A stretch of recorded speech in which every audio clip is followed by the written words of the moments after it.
podcast, balik lagi sama aku. Kenalin aku Dila. Di sini aku mau berbincang-bincang dikit aja nih sama narasumber aku.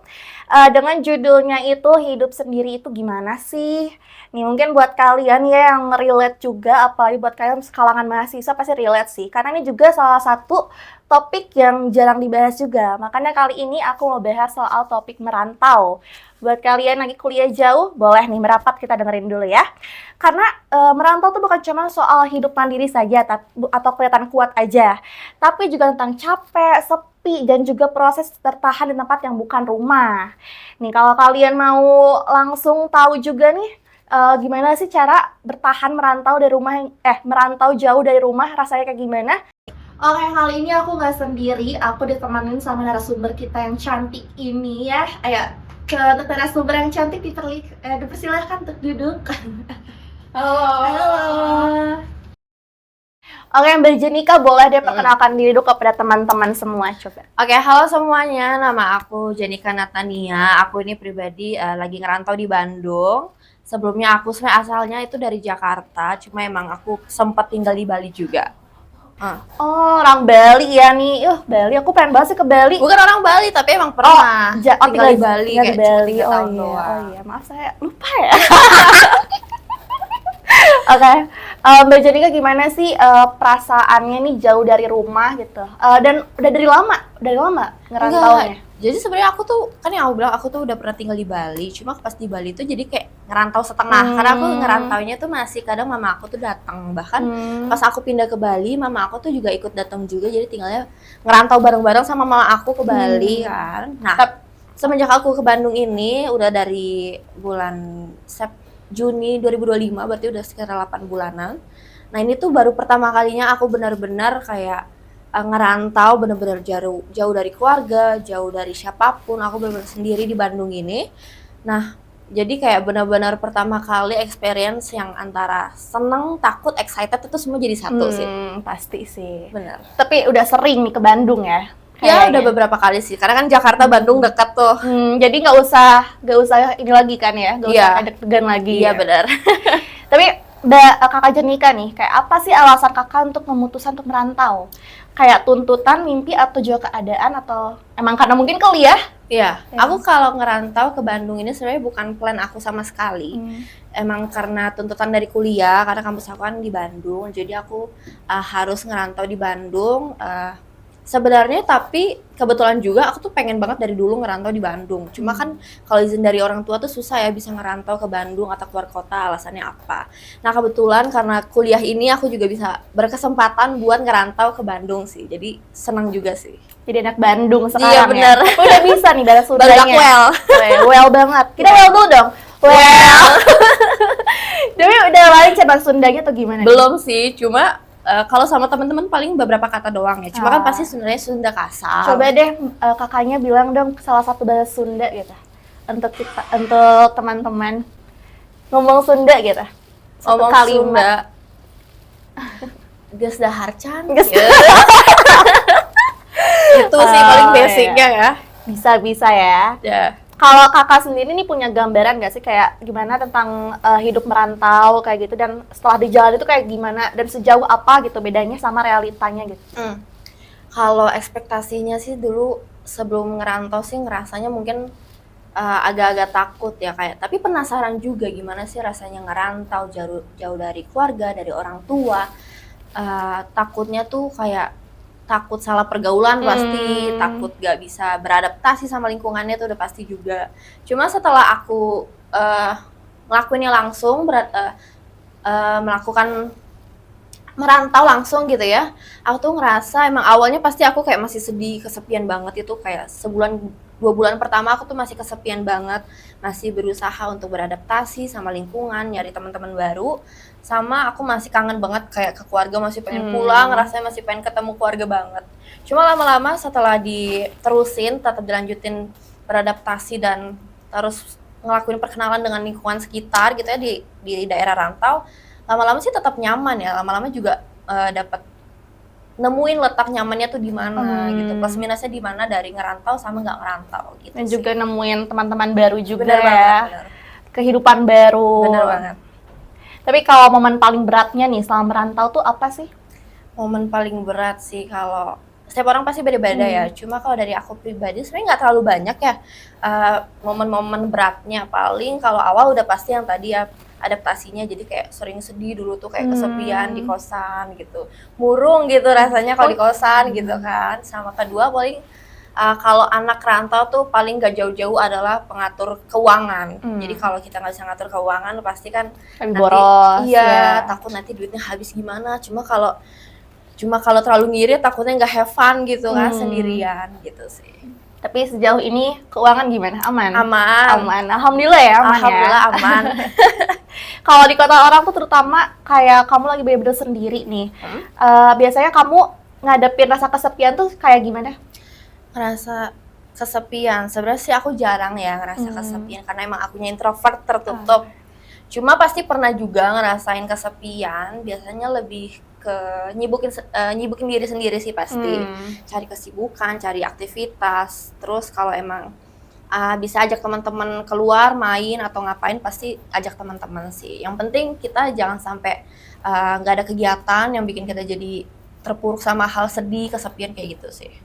Tuh. Mungkin bisa ditutup coba ya buat teman-teman sekalian nih. Tapi terutama lebih enak tuh kalau introvert ya. Jadi malas itu keluar rumah tuh ya. Iya benar. Cocok. Dan untuk kakak sendiri nih, kenapa kayak banyak Gen Z nih perantau kayak kelihatan di luar tapi ternyata dalamnya tuh kayak sedih gitu, rapuh gitu. Kayak kenapa banyak Gen Z tuh bisa terlihat kuat gitu. Kalau aku sebagai Gen Z sih mungkin narik kesimpulannya mungkin emang Gen Z itu fokusnya lebih fokus ke mencari kesenangannya sih dalam diri mereka sendiri. Jadi baik mereka mencoba cari kesenangan dari diri mereka sendiri ataupun dari lingkungan sekitar mereka. Jadi sebisa mungkin mereka akan berusaha buat terlihat kuat, terlihat ceria, kayak membawakan hal positif aja gitu ke lingkungan sekitarnya. Jadi walaupun di keadaan mereka mungkin mereka lagi sedih, lagi banyak masalah, pasti kalau Gen Z itu rasanya tuh mentalnya tuh emang nggak pengen kelihatan lemah gitu. Kayak walaupun kayak liar gitu ya, harus coba gitu semua. Tapi sejauh ini sih seru-seru aja berarti ya kalau ngerantau tuh ya. Kalau menurut kakak juga nih, kayak hal apa yang paling ngejutin ternyata hidup mandiri tanpa orang tua tuh? Yang paling ngejutin itu hal-hal sederhana adalah makanan. Rupanya makanan orang tua itu udah paling the best. Terus aku tuh mikir rupanya kalau nggak ada orang tua itu salah satu hal sederhana tapi rumit juga dilakuin sama para perantau adalah cari makan. Jadi aku tuh males banget nyari makan, bahkan kayak bangun tidur aku tuh bisa nanti cari makannya tuh nanti siang atau sore pas udah lapar banget, karena aku tuh udah males mau cari makan apa, mau beli di mana. Sedangkan kalau sama orang tua kan bangun tidur udah ada makanan gitu kan. Jadi hal-hal sederhana kayak gitu sih yang bikin shock juga selama ngerantau. Tapi jadinya tuh kayak bikin menghargai ya, mungkin untuk next time makan orang tua tuh. Bener banget. Nggak pas orang tua lagi masak, kita bikin mie kan kayak jadi gak gitu lagi gitu. Jangan ampun. Nyesel ya. Oke, kalau untuk kakak juga nih, dari sisi keuangan yang paling pahit tuh, pelajaran paling pahit tapi penting apa yang kamu dapatkan selama merantau? Tapi dari sisi keuangan. Dari sisi keuangan, ya pasti pintar-pintar ngatur duit sih ya. Apalagi kalau ngerantau itu kan pasti ngekos. Nah, hal paling penting itu pasti dalam tiap bulannya kita bisa memanage gimana pengeluaran kita itu tetap sesuai, tetap bisa enjoy dalam memegang uang, tetap kita bisa mendapatkan kegiatan hiburan, main nongkrong dimanapun. Tapi paling utama tuh pasti kita harus nyisihin duit untuk bayar kos tiap bulannya sama tepat waktu kan. Karena kan tempat tinggal tuh paling penting, jangan sampai kita telat bayar kosan atau kayak gimana, sama makanan. Iya, jangan uang dari ortu tuh kita pakai yang aneh-aneh ya, jangan kayak gitu. Benar. Belajar dari kakak Janika ya. Benar sih, aku paling penting tuh uang kosan tuh harus aman. Kalau kosan udah terbayar atau apapun itu. Tapi usir gimana ya? Iya, gimana? Benar banget. Jauh. Benar banget. Nih, dan juga pernah nggak sih kakak tuh pernah di fase hidup kayak jalan di tempat doang gitu, kayak nggak ngelihat teman-teman kayak udah sukses, tapi kakaknya tuh kayak, duh kenapa aku masih di sini aja gitu. Pernah? Selama ngerantau ya? Iya, sama ngerantau. Pasti pernah sih, cuma kalau aku pribadi nggak terlalu mikirin orangnya. Jadi kalau ngeliat sekarang kan zaman sekarang tuh dari sosmed ngeliat orang update pencapaian di sosmed, pasti orang kan kadang mikir, ih rupanya dia diem-diem udah capai ini ya, achievementnya banyak nih, udah bisa ini itu, tahu-tahu udah S2, tahu-tahu udah apa gitu kan. Cuma aku pribadi solusinya sih paling penting adalah pola pikir kita sendiri sih, gimana kita bisa merespon dan menangkap dari informasi ataupun hal-hal kayak gitu. Jangan sampai malah bikin kita jadi kayak patah semangat ataupun malah jadi insecure. Aku pribadi lebih ke, aku malah ngeliat achievement orang itu malah jadi semangat. Jadi aku ngerasa biar sampai titik itu juga iya, ya. benar. Aku ngerasa kayak, oh yang tadi teman aku tuh sama nih masih di bangku sekolah atau orang-orang kayak di lingkungan aku, rupanya bisa loh di pencapaian yang setinggi itu levelnya. Jadi aku ngerasa mungkin aku juga bisa nih kayak mereka, walaupun emang waktunya belum tentu sekarang, tapi suatu saat nanti pasti tercapai. Amin. Gitu. Kita doakan teman-teman ya untuk Kakak Amin. Jenika bisa mencapai impiannya juga. Amin buat kakak juga. Amin. Ya semua. Tapi ini juga penting sih buat kalian buat berusaha untuk kontrol pikiran sendiri ya. Benar. Jadi ini sih positifnya aja gitu, jangan jadi negatif gitu. Benar Kakak? Betul banget. Dan untuk Kakak juga ini merantau tuh membuat berkembang menjadi pribadi lebih baik atau malah jadi kehilangan diri sendiri atau malah jadi gimana gitu? Pastinya sih aku ngerasa lebih baik banget sih. Menurut Dapat aku, nyumi juga ya? iya, menurut aku dengan ngerantau itu kita jadi bisa lebih fokus dan lebih fokus ke diri sendiri, kita bisa lebih kenal sama diri kita sendiri, kita bisa lebih apa ya, kayak mengenali, kayak tahu apa sih sebenarnya yang kita pengen, apalagi kayak biasanya mungkin kalau sama orang tua di kampung atau di rumah gitu ya sama orang tua kan banyak keluarga gitu kan, jadi mungkin fokusnya terpecah gitu. Sedangkan kalau di kosan kita lebih banyaknya sendiri, kalau kesepian mikirnya pasti fokusnya ke diri sendiri gitu. Jadi dengan kita ngerantau ini, aku ngerasa kita jadi lebih berkembang, kita bisa menilai diri kita sendiri, introspeksi, kita maunya apa, kita butuhnya apa, kekurangan kita tuh apa sih yang harus kita hindari, kayak gitu sih. Dan menjadi lebih mandiri ya. Benar pastinya. banget, mandiri sih itu paling kerasa banget sih. Kalau dilihat dari sekarang juga nih, lebih merantau tuh lebih penting mengejar mimpi atau sekedar bertahan hidup aja? Kalau merantau pastinya harus fokus utamanya tuh ngejar mimpi sih, karena kan kalau hanya untuk bertahan hidup nanti takutnya hasilnya nothing ya, walaupun nggak bisa disamaratakan ya. Cuma menurut aku pastinya kita harus tujuan utamanya untuk ngerantau itu nggak untuk sia-sia hanya jauh dari keluarga biar bisa bebas, tapi tetap harus punya tujuan untuk meraih mimpi kita, baik mau mimpi dalam pendidikan, mau karir, ataupun mau hobi kita atau apapun itu. Jadi aku rasa dari kita ngerantau ini benar-benar kita harus bersatu sama diri kita, ngenalin apa yang kita mau dan kita capai apa yang kita inginkan itu sih. Tuh. Jadi bukan sekadar bertahan hidup doang ya, juga harus kayak kejar juga semuanya gitu, biar nggak stuck gitu-gitu aja. Tapi untuk Kakak sendiri nih, tips apa sih yang paling manjur dan juga jujur buat Kakak, buat teman-teman yang lagi nonton dan juga kalangan Gen Z yang lagi ngerantau, gimana sih tipsnya biar tetap kuat gitu? Tipsnya biar bisa bertahan ya selama ngerantau. Kuat secara mental gitu. Oke. Kalau dari aku pribadi sih tetap jalanin aja apapun yang lagi kalian rasain, mau kalian lagi dalam kondisi problem dalam bentuk ekonomi atau mungkin mental kalian lagi kurang baik ataupun ada banyak problem-problem yang mungkin belum bisa disebut seperti apa. Dari aku solusinya tetap jalanin aja, tetap kuatin aja, karena semuanya pasti akan berlalu. Apapun yang kamu rasain, ujian apapun yang kalian lagi dapetin, pasti bisa kalian lewatin. Yang penting kalian tetap kuat, kalian bisa tetap fokus ke hal positif yang bisa kalian lakuin. Hal-hal negatifnya tetap cukup ditinggal dan dijadiin pelajaran aja. Tetap lakuin hal positif dan ya tetap berguna sih bagi sekitar gitu. Tuh, tips and trick dari Kakak Jenika nih yang jauh-jauh dari Bali ya. Bener. Kalau yang paling berharga yang dipelajari ini di selama merantau tuh apa? Maksudnya? Hal yang paling berharga yang udah kamu pelajari dari hidup merantau. Kayak dapat pelajaran apa gitu? Kalau pelajaran yang bisa diambil sama ngerantau nih selain mandiri ya, kira-kira sih lebih ke perbedaan budaya ya antar kulturnya nih, kayak dari aku kan orang Jakarta yang tadi ke Bali, sekarang dari Bali pindah lagi nih ke Pulau Jawa ke Bandung. Jadi aku ngerasa banget tuh perbedaan budaya sama lifestyle-nya sih. Kalau di Bandung aku ngeliat tuh paling suka sama fashion-fashionnya orang Bandung. Orang Bandung tuh kayak bener-bener rapi banget, bener-bener mereka tuh menghargai setiap harinya mereka selalu berpenampilan yang bagus, mereka selalu mengutamakan penampilan mereka walaupun mereka cuma main-main biasa atau nongkrong kemana gitu. Iya, ini kenapa buat kayak gitu?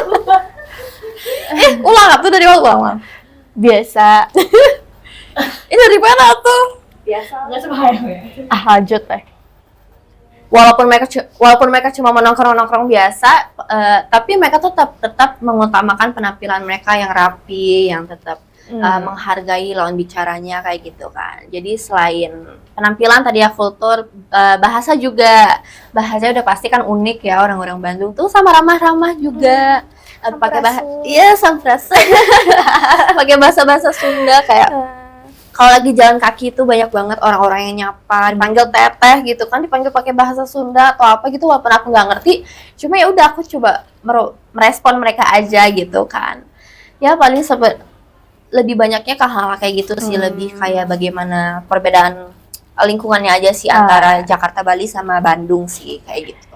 Kalau pesan nih mungkin yang pengen disampaikan untuk Gen Z nih yang lagi merasa sendirian dan jauh dari rumah, pesan kesannya deh. Pesannya adalah tetap semangat, jalanin aja apapun yang lagi kalian hadapin selama perantauan, tetap semangat mencapai tujuan kalian selama merantau, baik untuk pendidikan, buat karir, ataupun buat masa depan kalian. Intinya semua pasti berjalan dengan bukan lancar sih, mungkin pasti akan ada ujian-ujiannya nggak bisa kita tebak, cuma kita tetap harus semangat aja, tetap jalanin karena semua pasti terlewati. Dan ya, enjoy the moment. Iya, tepuk tangan dong teman-teman untuk Kakak Janika ya. Keren ya Kakak Janika ya. Jauh dari Bali nih akhirnya ya dapat pelajaran banyak juga. Nggak cuman gitu-gitu aja, dan juga bisa mengendalikan diri sendiri juga ya. Keren sih. Ya udah deh nih, buat kalian juga nih yang lagi merantau nih, emang sih merantau tuh nggak mudah ya Kak ya. Banyak orang tuh nggak selalu kuat kayak kita, cuman kita bisa latih dari cara pola pikir kita sendiri seperti Kakak Janika tadi. Dan emang selama proses ini tuh pelan-pelan aja kita bisa mengenali diri sendiri, juga bisa bertahan asal belajar dewasa pastinya ya. Buat kamu nih yang lagi ngerasa capek atau nggak sendiri juga di kota orang, tenang aja. Kamu nggak berlebihan, kamu juga nggak sendiri ya. Benar. Oke, bentar. Oke, segitu aja deh podcast kali ini. Kakak Janika makasih banyak ya. Thank you juga ya. Thank you. Makasih banyak Kakak. Abis ini mau kemana Kakak? Kayaknya aku langsung ke teman sih. Iya, teman di Bandung ya. Udah ada teman di Bandung ya. Kebraga. Terjadi skena Bandung ya. Skena Bandung, teteh Bandung. Oke semuanya, makasih banyak di podcast kali ini. Mungkin kalau kalian tanya-tanya lagi, boleh tanya-tanya di kolom komentar ya. Semoga obrolan bisa nemenin kamu juga walaupun cuma sebentar. Bye-bye semuanya. See you.